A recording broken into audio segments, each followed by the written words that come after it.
Here's what's cooking on today's Sports Stove podcast. We're looking at the NBA as we head into the NBA playoffs, and we're bringing on our friend Parker Ainsworth to chat with us about it.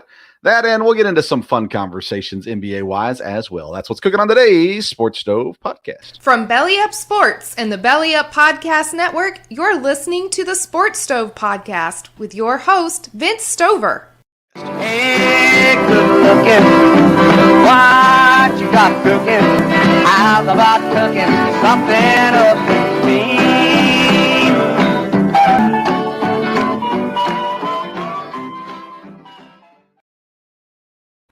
Welcome into an all-new edition of the Sports Stove podcast. And today's episode is presented by Shocked Energy. Go to shockedenergy.com and use the code STOVE. You get 10% off your purchase. This is a low-calories, zero-sugar energy drink. Just what you need. Watermelon flavored or green apple. Shocked Energy. Again, shockedenergy.com. And use the code STOVE for 10% off your purchase. Today, we are talking about a topic we don't talk about a whole lot on this program, and that's the NBA. And to help us do that, we're bringing in our friend, the Belly Up basketball head, department head, I guess, and host of his own show, Effin' Sports Podcast, the one and only Parker Ainsworth. Hey, Parker, how you doing? Doing all right, Vince. You doing okay today? I'm doing well. Got through the weekend and trying to get excited about the new week. You know, just not hard to do the older I get. But yeah, Monday morning comes a lot earlier every year. I don't know what to do. It sure does. It sure does. But of course, I look forward to Monday nights because now we have the NLFA football games we broadcast on Belly Up TV. And Monday night, I'll be joined by Andy Sire and also Jason Cooper for the Monday Night Mayhem. And so that brings a little bit of excitement to my Monday, but nonetheless, here we go, another week. But we've come to the conclusion of another NBA season. And, you know, Parker, I don't remember if it was the last time I had you on or the time before that, but I kind of talked about the idea that I have lost a lot of enjoyment in the NBA. Now, when it comes to the playoffs and the finals, I'm all in. Regular season, I just kind of sit back, let it happen, and then jump in at the playoffs. I used to be a massive Phoenix Suns fan growing up. Kevin Johnson, Charles Barkley, Dan Marley, stuck with them through the Kid and the Nash era, and Dan Antonio, all those kinds of things was great. Went to games in Milwaukee, caught the Suns. Went to game in Phoenix and caught the Suns.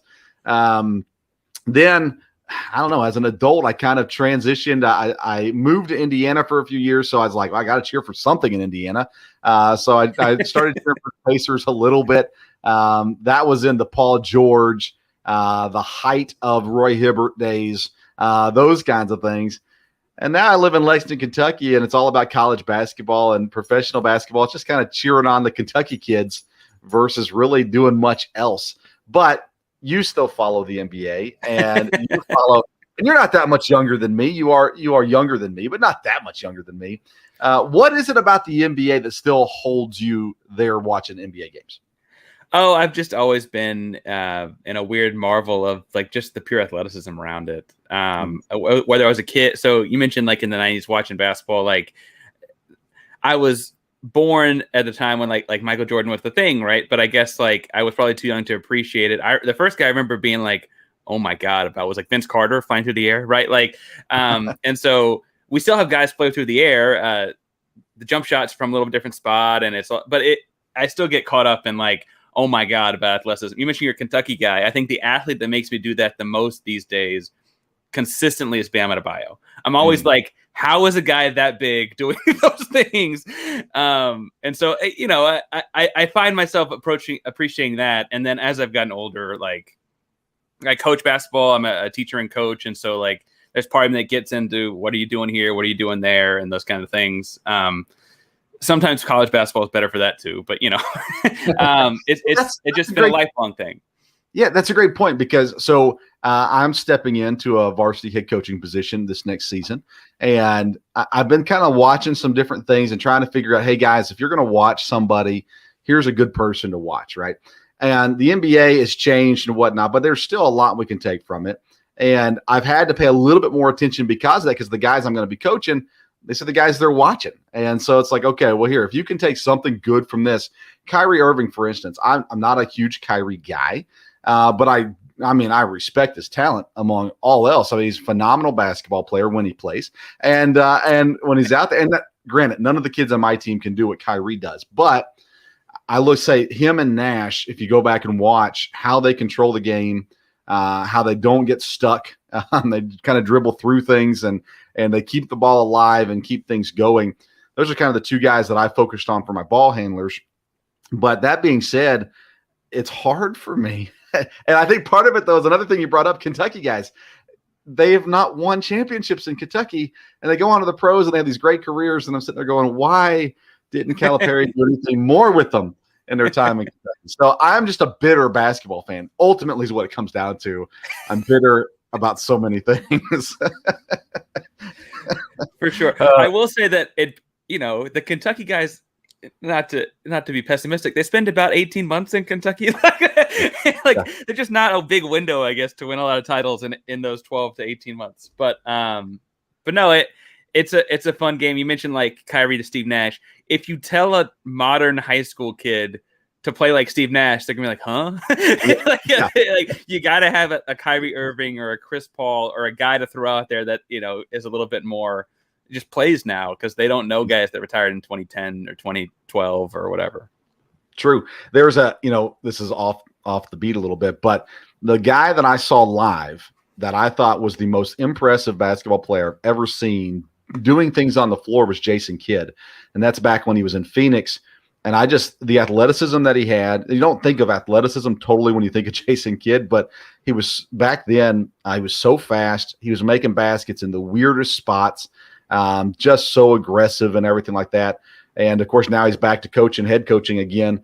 And, but I tell my kids are 13 and 10, and I tell them, go on YouTube and type in these names because I like them better than I like some of the guys right now. But there's a lot of talent in the NBA right now.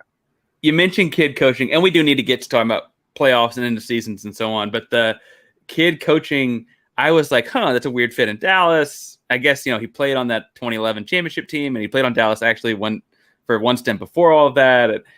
The thing I think I liked about him in Dallas is he was so strong as a basketball player that he's got Luka playing some back to the basket as a guard type stuff that, I think Kid can relate to being, he wasn't 6'7" like Luka is, but can relate to being stronger than most guards and how that interacts with his game. We're going to do playoffs and stuff in a moment, I'm sure, but Luka has kind of taken that step in his game this year. And it's an interesting, like Jason Kidd played that way 15 years when he was really, young and running. Like you couldn't put a normal point guard on him. You had to put more like a Scottie Pippen or whatever on him because he was so big and strong. And I think that's translating into how he's coaching Luka now. It's really cool to watch. So it sounds like you're a little surprised maybe with the success that Jason Kidd has found so far in Dallas. Obviously, Luka is one of the greats in our game right now. But are you surprised with the amount of success they've had so far? Yeah, and I think obviously we could all talk about how they struck gold with the Luka pick, because even if you know about like all-time great rookies and all-time great early in the career players, like Luka is a head and shoulders above the most of that kind of conversation, right? Like Luka steps in as a difference maker and bluntly can win you a playoff game right away kind of guy. He's 6'6", 6'7", thick-bodied, point guard with the ball, can give you a 40-piece here, triple-double there, whatever you need. I really thought maybe I was not impressed with Jason Kidd's coaching tenure, his first couple stops. And so I guess I was like, like, I guess there was some talk about Carlisle and him and Luka not gelling, but like, you want to get the guy that didn't work out in Milwaukee, and like, how is that going to work out? And to be fair, people smarter than me were like, oh, but he was the one that saw Giannis as a point guard. And so he was he deals with big guards. And like, I don't mean to sound like I'm making this up out of thin air. There are certainly people smarter than me that would have seen it coming. I just saw him as having meh runs in previous places. And I was like, Luka's going to want to sign a big contract in a minute. And is he going to want to sign on with a franchise that's kind of got a meh guy running the show? And to be fair, they are, I guess, record wise, they're theoretically not a whole lot better, but they feel more built for a playoff run. They also, they made the big trade with Porzingis at the trade deadline. Mm-hmm. And I think raised some eyebrows there. And I think long term, they broke one questionable contract to the best into two, not great, but like contracts you can deal with. And it's easier to move two smaller contracts like that. They're like, than one giant one. And so we'll probably see more roster development in the offseason and before next trade deadline and so on. But on the whole, what that's really done is now it's the Luka show. Like there's no question about, deferring here, finding someone else's spots there. When Spencer Dinwiddie gets in with the second unit or Jalen Brunson gets in the second unit, they get to go too. But when Luka's in the game, it's his show, and it's a really, really cool thing to watch. I do live in Dallas, but I'm not a Mavericks guy, so I feel like I've been sucked up by the buzz for sure. He's a fun watch, though. It's a fun watch. So it's funny because you're in the area, not a huge Dallas fan. I do a fantasy baseball show with Kevin Wilson. He lives in Texas. He's not a fan of any Texas teams. But you are a fan of Texas teams, just not Dallas. Yeah. I'm gonna have to have my kids listen to this because they've asked me a million times, Dad, KP for Dinwiddie doesn't make any sense. And I'm like, there's more to it than that. But it's coming from their dad, so they don't care to listen. So we'll see. You're onto something there, though. You're onto something. Let's talk before we get into playoffs. Let's talk about the teams that didn't get into playoffs, and mainly so it's the Los Angeles Lakers. Their big three right now is LeBron, who's aging, AD, who can't stay healthy, and Russ, who hasn't been a productive team player in a few years, in my opinion. But I did not expect them to be the 11 seed in the West this year. No matter what was going to happen, I felt like they had enough pieces in place that they were at least going to be in the playoffs. And to not even make a 10-man playoff blows my mind for a team like the Lakers, and for a guy like LeBron, who's been in the playoffs so much over his career, with the exception of only a couple times, and to not be able to make it with the roster that they have this year. I would assume you're surprised, but you follow the NBA closer than I do. Are you surprised the Lakers didn't make it in? Bluntly, yes. So I would have always assumed they were making it in. And, I think I went back and double checked the tape because I was like, what did I say? I don't want to be contradictory. On my F and Sports podcast and basketball preseason stuff, I assumed they'd make a really deep run and have a shot at winning the whole thing, because they would make roster moves. Because if watching LeBron for 17, 18 years has taught me anything, it's he will make a big roster move if he needs. He will tell the offices, I should say, to make a big roster move if they need to, because he did that in Cleveland. He did that in Miami. He did that the first run in Cleveland. Like, he's just always done that. And then they didn't make that move. And so I don't mean to be like, I was right. Because I was wrong. I thought they'd make that move, and they didn't. But I certainly still would have thought this is one of the 20 best teams in the NBA. LeBron missed some time. That hurt. Davis missed some time. Like, Davis has only played 40 games. That's not quite even half the season. That hurts, right? I also think, and we can get down to nuts and bolts on the Lakers in a second too. The big thing when they won it all in 2020 in the bubble was Anthony Davis shot the 3-point shot at about a 39% and change clip. And he's down to about 34. I know that doesn't sound like a big difference, but when you also then have like Russell Westbrook on the floor, who you don't want to cover out there, and you don't want to clog up the lane with a big, like, I don't know who else they had, Dwight Howard first year. Like, you don't want to clog up the lane, because that's all Russ does at this point is attack the rim. Carmelo Anthony is kind of their sixth man. He's like 37 years old. Like, things start to fall apart all of a sudden, just because like you feel less worried about leaving Davis open from three than you did in the bubble. To be fair to Anthony Davis, research has shown that several guys saw boosts in their shooting percentages in the bubble, whether there was no crowd noise or a clear line of vision or whatever. The bubble, I think, was unique. But that little window has when he's on the floor, even made him less effective. At the end of the day, this all falls to LeBron. And I know you've got LeBron takes to get off, and I'm happy to sit here and hear them. I will, to his credit, say, whether it's seeking a scoring title or whatever, like he had games this year where he still looked phenomenal. I don't think he's cooked. I just think he needs more help than he got. And to be fair, he's 37. like that's the way that goes, you know? I mean, he's no Udonis Haslem, but Braun. So here's my deal with Braun.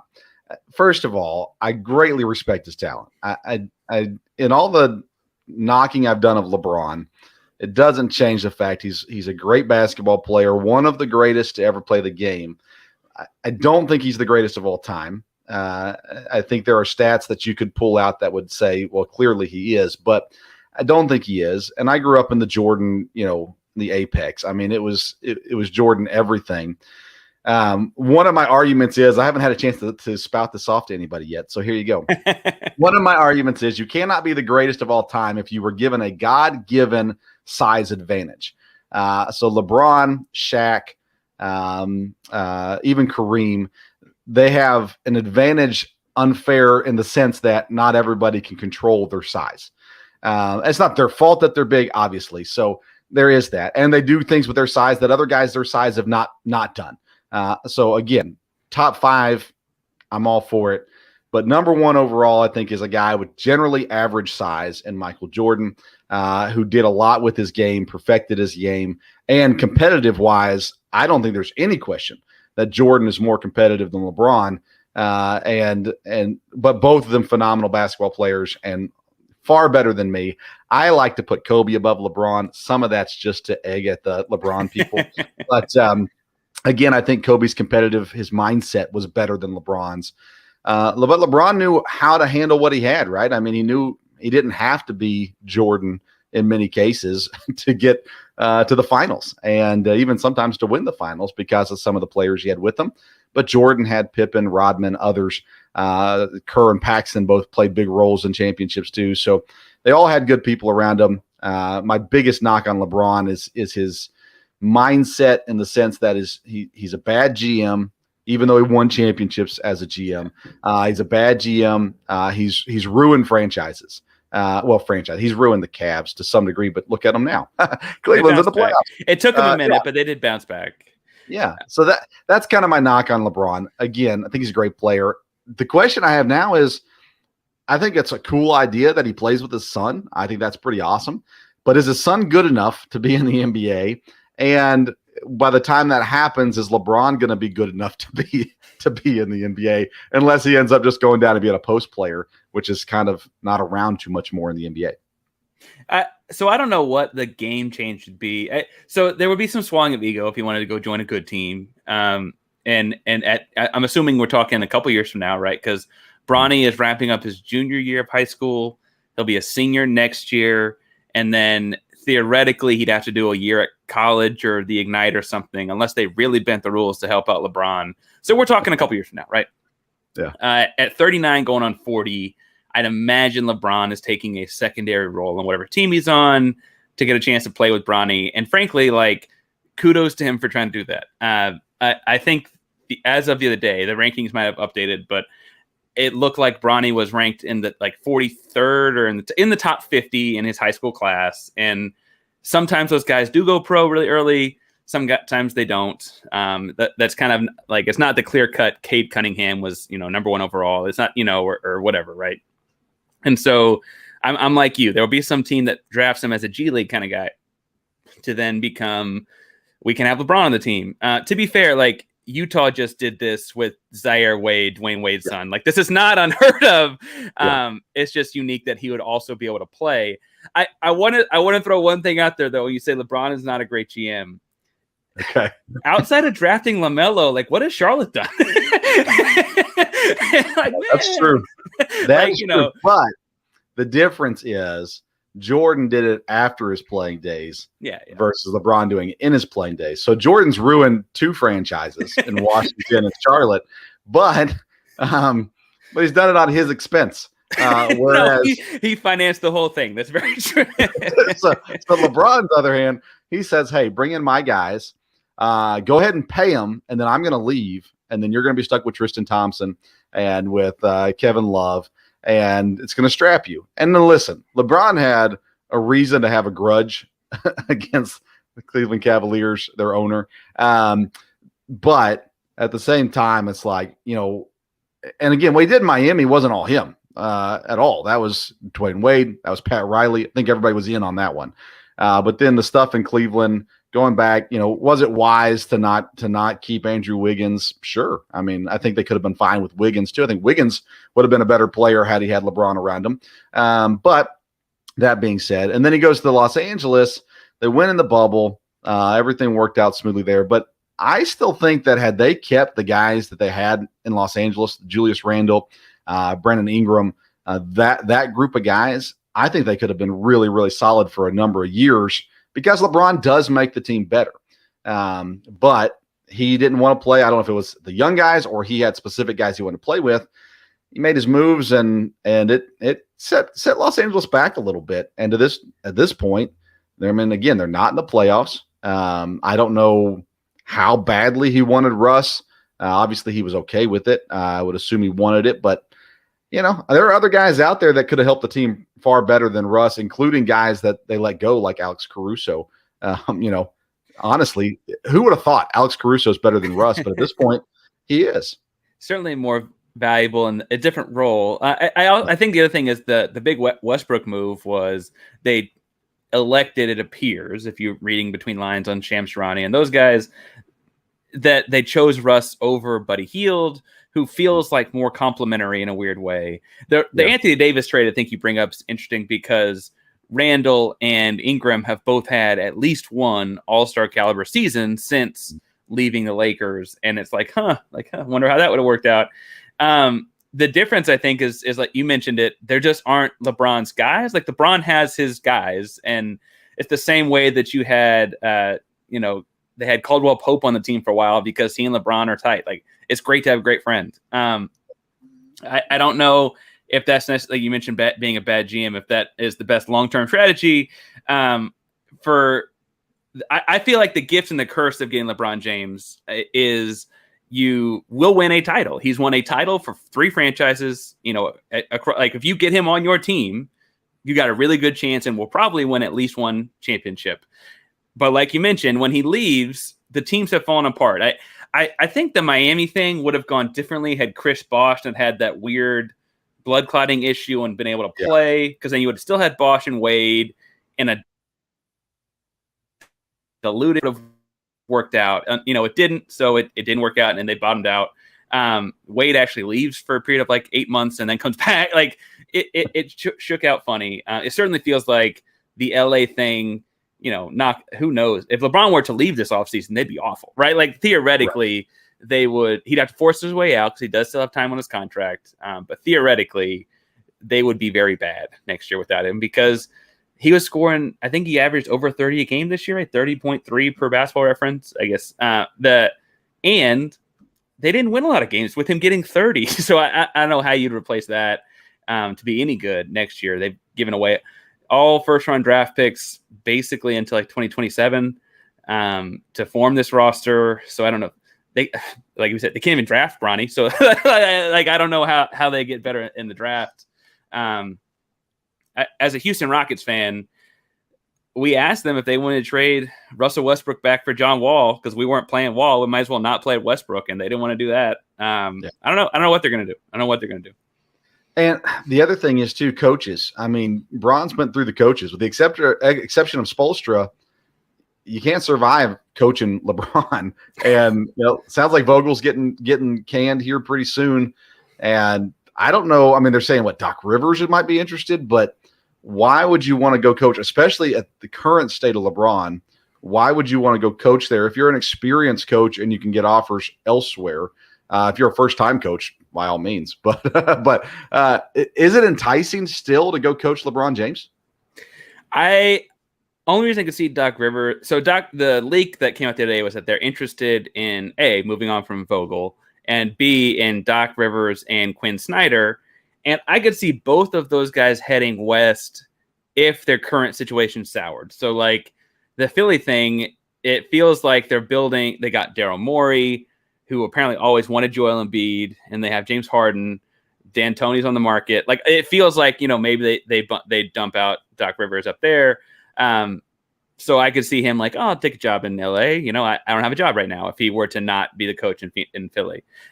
In Utah, that experiment also feels like it's kind of reaching the, you know, shit off the pot kind of like what are you going to do about what's happening in Utah? Because they continue to have great regular season teams that get bounced in the first or second round because something schematically doesn't get fixed. Part of that's personnel, part of that's not adjusting, part of that is Donovan Mitchell goes over whatever in a play. Like some of that doesn't work out. And so Quinn Snyder may be on the hot seat and be bounced if they lose in the first round. And it's Quinn Snyder's like, well, it's better than no job. You know, I could see those kinds of things happening. I think it's interesting that no one was like, oh yeah, they're going to go get Budenholzer out of Milwaukee, or they're going to go get Spo out of Miami. Like no coach from those kind of teams. They're not getting Monty Williams out of Phoenix. Like the coaches on good teams are not flocking to LeBron like they might have 10 years ago, right? Because everyone 10 years ago is like, how'd they get this video coordinator guy Spoelstra? Like, how is he luck into that job? And now 10 years later, like, oh, he's a really good coach. Like it worked out, right? Let's get to Snyder. That's an interesting one because, you know, the large talk is that Mitchell and Gobert don't get along. I would take Mitchell over Gobert, although Gobert has a lot of value with what he does defensively, especially. But I mean, Utah, you just said it. They've had a ton of regular season success. They're a good seed in the playoffs again this year. Well, I guess they're in the top half. You know, are they going to push through, or is it really? I mean, I would take Snyder on most teams to go to be head coach. He seemed to do all right there in Utah, but now things have to change, right? If you can't get past the next step.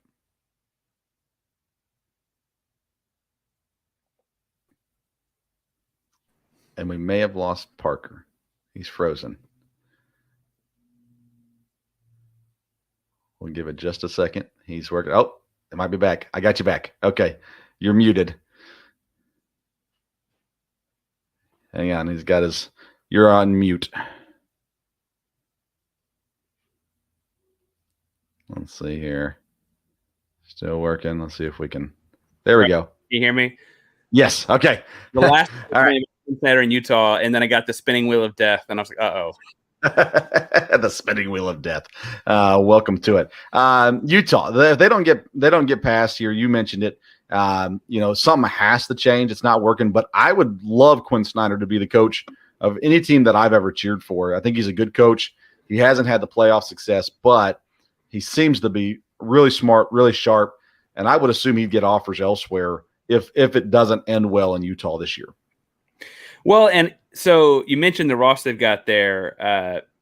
Rudy Gobert has won 3 Defensive Player of the Year awards. I mean, some of that has to attribute, like obviously part of that he's 7'2" and defends the rim and he's instinctive, but schematically, Snyder does have him around the rim, regardless, even the space and pace game where they're trying to move centers away from the rim that you see played.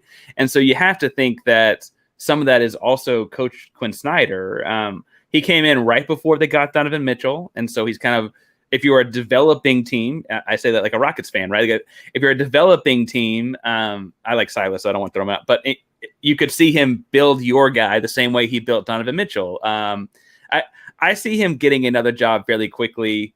I don't know what it would be. The LA rumor was interesting to me because it felt like kind of like, that's the guy that's 50 in the West. Like, how are they already talking about that? But you know, I think it's the kind of thing where 50 in the West for the 5th year in a row, like that, or being a first round exit if they were to lose because they're not favored as a 50 in the West, would be kind of disappointing for where they were 5 years ago. And it's not disappointing for them this year. It's just that if you look, you know, they made the playoffs in 2016-17 for the first time since like they had Darren Williams or whatever, right? But then they made the playoffs and lost in the second rounds twice in a row, lost in the first round twice in a row, lost in the second round last year. Like at some point that just it just didn't work. Like you just got to figure out to get farther, you have to deconstruct, reconstruct with new pieces. And then, you know, as a coach, I say, unfortunately, the coach is the first part of that usually, right? I mean, that's just the way that goes.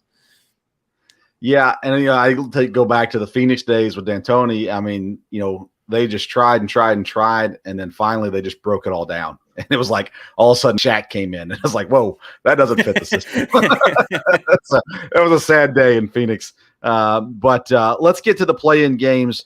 You got these teams: Minnesota, New Orleans, San Antonio. All I say young. I guess Minnesota's not as young as they once were. Timberwolves, man, there was expectations for them a couple years ago to kind of start getting it together. Now you got Karl Anthony Towns still playing super well. Of course, he's a Kentucky guy, so a big Cat fan. And then Anthony Edwards comes in and seems to really give them an energy boost, maybe even a mindset boost in Minnesota. And now here they sit in a 7 seed. They're in the play-in games. Out of these 4 play-in teams in the West, which one do you think has the most potential to make some noise in the playoffs? I like Minnesota because they're young, and I think that obviously younger teams out there. But I like Minnesota as opposed to New Orleans because they're also young. Because you mentioned energy at Anthony Edwards. I think the truth is they just play with high energy on both ends. They force a lot of turnovers. Because they're gambling, like they go for steals and they get beat backdoor when they don't get the steal. But they gamble, turnover, and press the ball in offense. Karl Anthony Towns, for whatever people think of him as a basketball player, is truly unique in that he's a giant that shoots 5 for 6 from the 3-point line in a game, and it's not something you blink at anymore. And in a 1-game sample, they got to play the Clippers. They win, they're in. I feel fairly comfortable with that.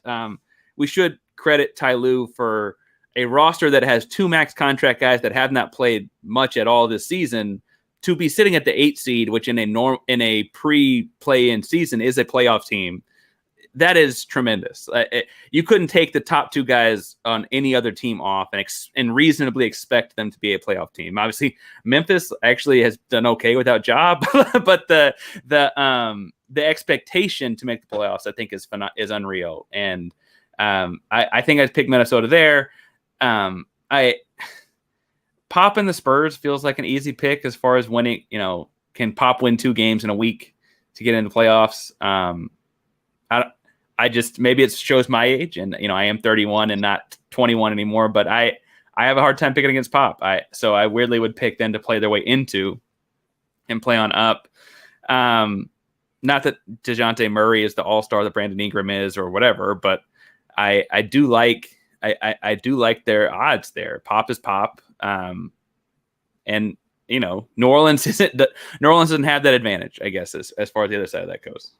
Yeah, I mean, DeJounte Murray, he's no Shai Gilgeous-Alexander, but nonetheless. I knew something was coming on that. I knew something was coming. He's had a great season. He's in the playoffs, and SGA is not. So be it there. In the West. I would say not to anything that Shai Gilgeous-Alexander didn't do well this year. It obviously had a very individually successful season. It just Oklahoma City's in a very different spot. SGA is my go-to on 2K for what it's worth. Phoenix, the best team in the NBA. They've been playing great. They are building off of what they did last year. I love Monty as the coach. I'm a huge Devin Booker guy. Then you got CP3 as well. They're helping out. They've got a solid bench.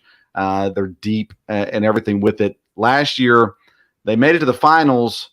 And they fell there. Is this a team are they a favorite? I haven't looked at the odds, so I don't know if they're favored to win this year. And what's the outlook for Phoenix? So only because we did an odd show last week for FN Sports as a deal with my book. Bookie had them as the favorite. I don't know if every sports book would have that. I have a hard time picking against them to win 4 out of 7 in a given series. I mentioned to the guy I had on that day, Thomas Christian's another NBA writer at Belly Up Sports, and we're talking about how I like them because they feel built like my 2018 Rockets were built. They have a rim running center. They have Chris Paul. They have a dynamic scoring 2 guard, and then a bunch of guys that just shoot threes and play defense around them. Like Mikal Bridges, Jay Crowder, all those guys shoot threes and play defense. They know their jobs. And like where Ayton is probably better than Capella would have been, like the 2018 MVP Harden year, whatever you think about Harden, like that was as good as basketball as he's ever played. So, I could see how that goes back and forth. And then to Thomas's credit, the thing he pointed out that I hadn't really thought of is the major difference is that both Booker and Chris Paul do the 2-dribble pull-up in the mid-range as well as anyone in the NBA. And in a league where like everyone is zigging towards not doing that, they're zagging and kind of leaning in. And it's a series, so it's not a one-game sample like a football playoffs. But it's like when you have to turn around and play the Army in football and you're just not ready for the triple option. You know what I mean? Like all of a sudden it's like, how do we figure that out? And it's a little different when you have to. You feel like you've run Booker off the 3-point line. You feel good about it. And he pulls up from the elbow and you're like, oh, but he shoots that at 60%. Like all of a sudden it's like the math doesn't quite work out anymore. And maybe that's where the game goes, or maybe that's just where two unique players are. But they're really, really fun to watch. They play great defense. I don't know how many people listening to this or watching this like NBA defense, because it's not the 90s where you just wreck people at the rim and that kind of stuff. But the Suns play in the modern sense great defense. Yeah, and you said it, everybody assumes Booker's this great 3-point shooter. He's not bad, but mid-range he's phenomenal. And I've been listening to all these coaches saying, you got to get rid of the mid-range. Don't let your kids shoot mid-range shots in high school. And I mean, if you're open and you can make it, shoot it. Booker, on the other hand, he gets himself open, takes those shots comfortably, and you expect him to go in every time. And Chris Paul, you talk about aging gracefully. He's had his injury issues throughout the years, even last year's playoffs and finals. But I mean, what he's doing at his age, to me, is so impressive, especially going back to the God-given size. He doesn't have that like LeBron has, but he has done the most with what he has, maybe than any other player in history. And he is considered one of the best point guards ever for a good reason, I think. He's certainly on a short list of how many other, if you're talking about greatest players, 6'1" and under, right? Because he's about 6 foot 6'1". It my generation would probably bring up Iverson, right? Like there aren't a whole lot of guys that are that type of build, like you're mentioning, that have played with any sort of longevity. This is the sports stove. Right below our faces is a giant grill. It's the best sales pitch for veganism I've ever seen in my life. Beyond Meat has just skyrocketed, right? Because be like Chris Paul. Yeah, definitely. Elsewhere in the West, we need to get to the East, but elsewhere in the West, Golden State, a lot of people thought they'd have a pretty decent season this year. A lot of guys were in on Golden State this year. They've done well. Of course, Steph Curry's been Steph Curry, which is very helpful there as well. Denver, a lot of people were high on them coming into the season, but they've never been as healthy as they've been in the past, at the very least. So it doesn't seem like people are seeing them as a legit threat. Memphis had a few little injury issues. I'm intrigued by Memphis, and it seems like they're still holding on to the Andre Iguodala not wanting to play with them thing, and kind of using that as their unity binder, and it's working for them. I love what Memphis. If I'm trying to get my kids to love Memphis, because I love what Memphis does, especially when John Morant's healthy and out there as well. I mean, dude, outside of Phoenix, who else in the West scares you as legit threats? Well, I don't know how much they scare me, but Memphis is not scared. And I think that's important. It's like they've got a bunch of young guys and a coach that hasn't been around that long and didn't play major college or pro basketball.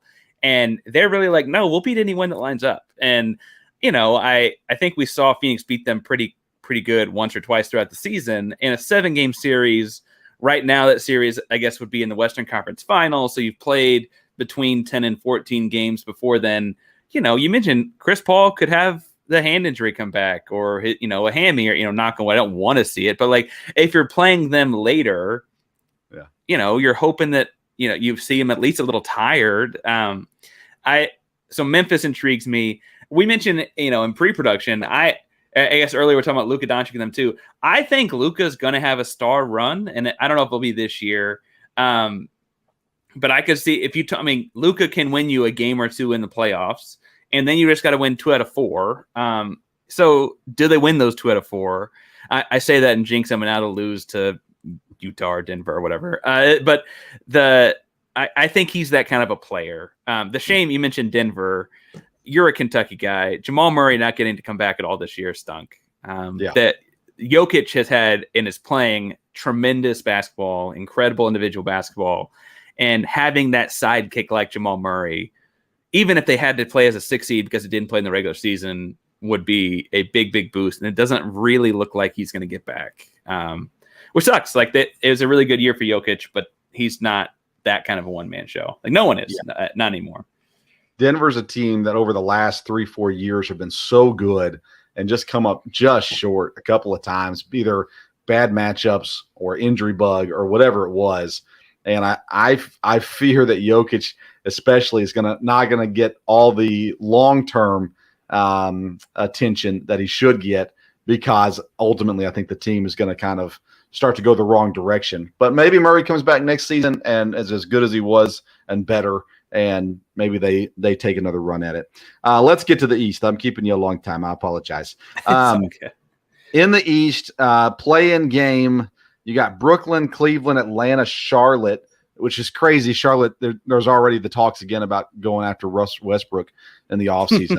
I just don't get it. But I understand the Jordan connection. But anyways, Atlanta had that big run last year, beating New York. It looked like Trae Young kind of established himself as who he was going to be, and I like that mentality that he showed. They've got a roster. It just doesn't make sense for them to be a 9 seed, in my opinion. They've got too many shooters, too many good things going on that roster, and they made some changes since last year. But out of those 4 play-in teams, Brooklyn's got KD, Kyrie. Ben Simmons is not playing. It doesn't sound like ever, at least this season, in Brooklyn. Is KD going to take over, or are they going to struggle here in the play-in games? I would imagine. So in a 1-game sample, I will say it's scary to think that a bad shooting night for you or a good shooting night for someone else could end your playoffs before they even get started. I would imagine that Durant is okay and they'll be fine. The big thing for them is the uphill climb of, say they beat the Cavs and get the 7 seed on the playing game. They then got to play Milwaukee in round 1. If they win that, they got to play like Boston in round 2. Then they got to play Miami. Like they don't get a round off. And frankly, neither will the team that has to play them. The same way you typically think of a first round, you're easing, like if you're a team with 2 all-stars, and I'd argue that they're both Hall of Famers, like you would hope that like you can ease our way into this, and they really don't get to. And frankly, out the gate, I mean, they're playing Cleveland, and Cleveland has a couple of all-stars from this season. And while they've fallen off in the second half of the year, there was a really hot stretch for them at the start of the year where they can beat you in a game. I would pick Brooklyn if we're making picks here, I guess, but that's a tough first game. The nice thing about the way the play-in works is the 7-8 plays and the winner's in, the loser plays the winner of the 9-10 game. And so they're not out on a loss. They'd have to lose twice to be out. Play-in's fun for that, but I think I'd still pick Brooklyn. And doesn't it stink for Milwaukee?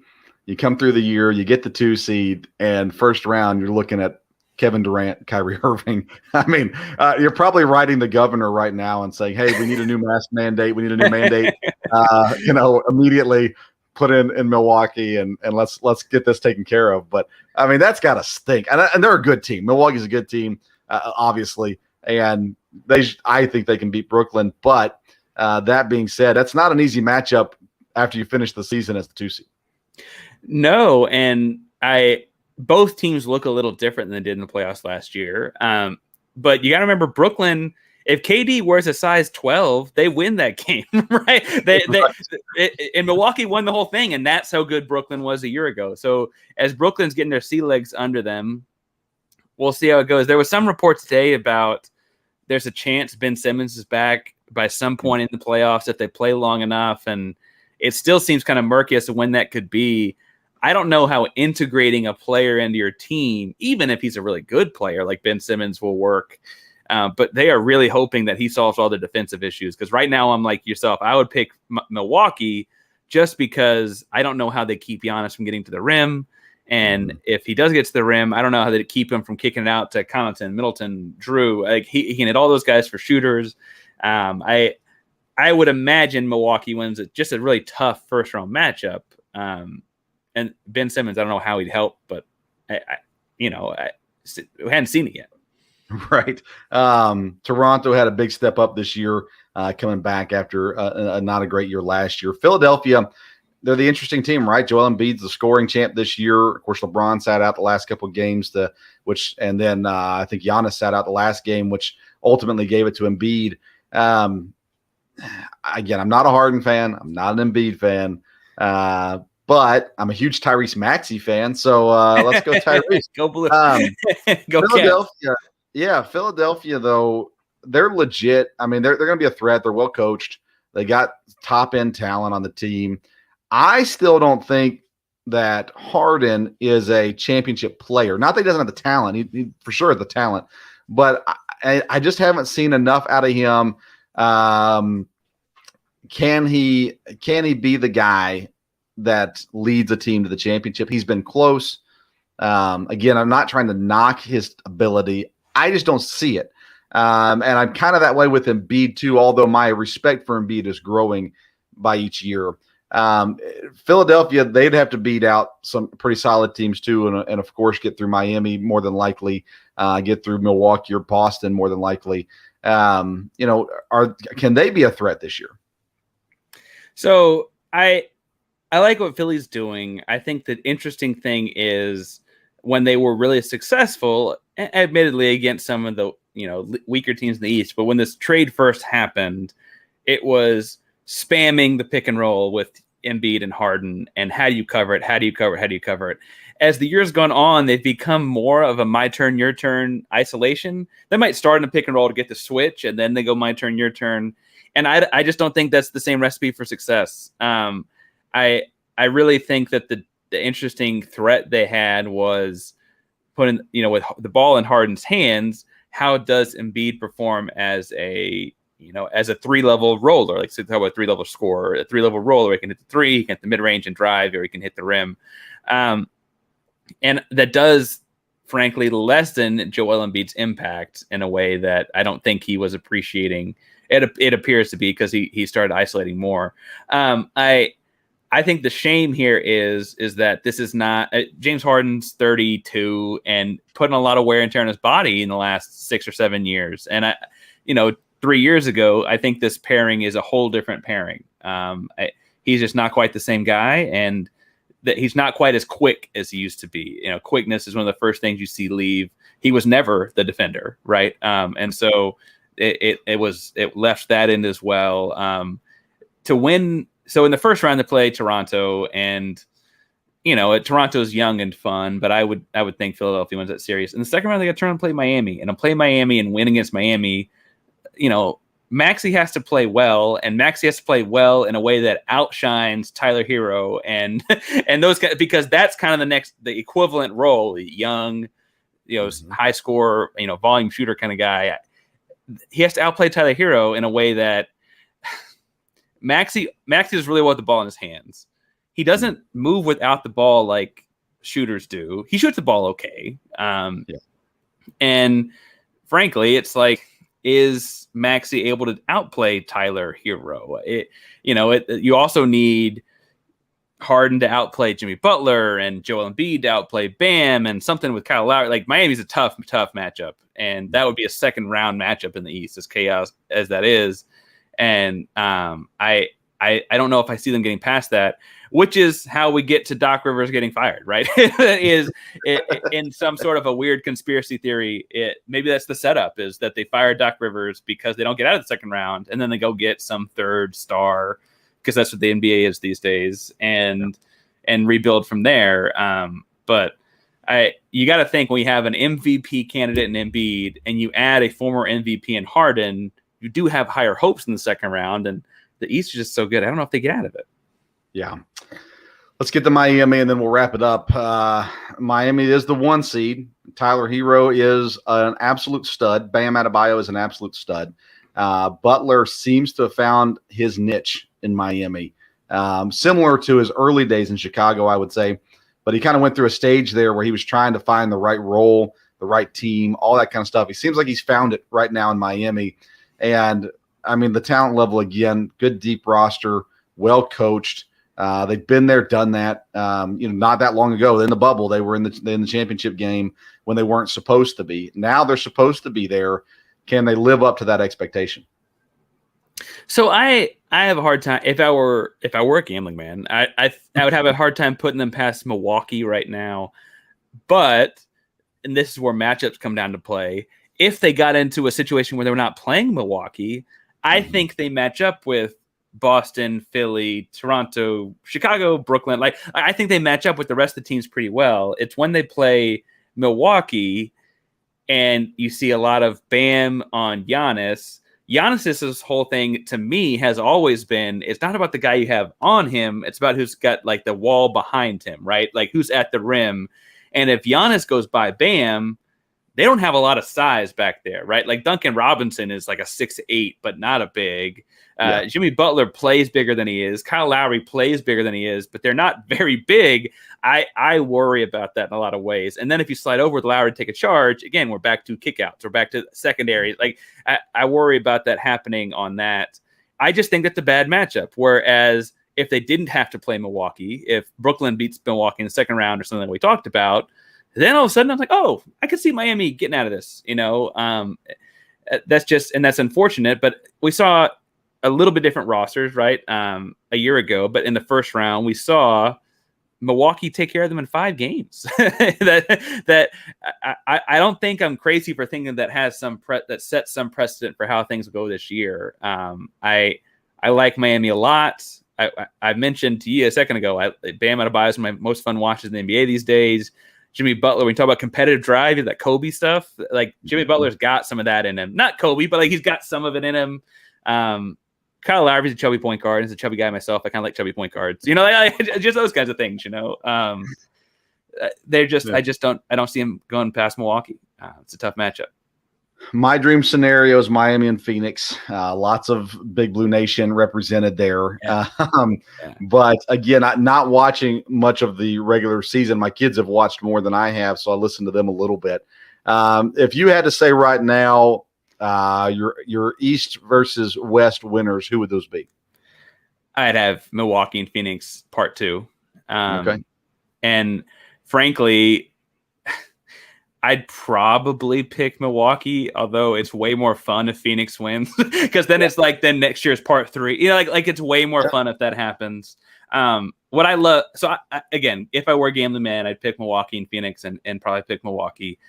You've got to appreciate as a small market guy, those are 2 teams that are not on a coast. They're not in a big city, and frankly, have a lot of homegrown talent. Like that's what the NBA needs to be selling is look at the teams that are actually good. Yes, that's a great point, Parker. 100%. Phoenix too. I mean, they're so fun to watch. Milwaukee's fun to watch. There's a lot of fun teams currently in the NBA. Less, fuddy-duddy teams like the Harden. I know you're a Rockets fan, but the Harden Rocket days just weren't a lot of fun to watch unless you were a Rockets fan when they were winning.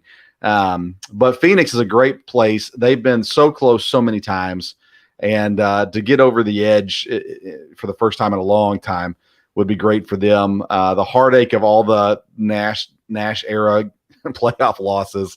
Oh man. Well, and then the Barkley years and the Marley years, like it just keeps on going with Phoenix. Yeah. Good teams haven't been able to get over the edge. Maybe they will this year. And honestly, Monty Williams, is there a better coach, more deserving of success than Monty? And not just through his personal adversity, but he's just a solid individual. And those are the kind of guys you like to see get rewarded. Parker, tell everybody about FN Sports and other things that you're involved in, where people can find you and hear you at. Yeah, so as we started off with, I write for Belly Up Sports. You can find all my stuff there at bellyupsports.com. My Twitter at Painsworth512, PAINSWRTH 512 is where I push all that stuff whenever it comes out. And then I do the show FN Sports. I'm a teacher by day until we grade sports topics and, theses with hot takes and those kind of things. And it's actually we're coming out 3 days a week these days, Monday, Wednesday, Friday. The Fridays are a little bit more fun, silly fan episodes. And My dogs say it's time to wrap it up. My kids have been gone for 2 weeks, and they're coming home any second now, and they might be here. I'm not sure. Well, on that note, I'll let you get to it. But anyway, check out FN Sports. It's a fun show. It's a great show. FN Sports is a phenomenal show, and catch all of Parker's articles and things as well on bellyup.com. Parker, thanks for being with us today. Everybody else, thanks for watching and tuning in today as well. Until next time.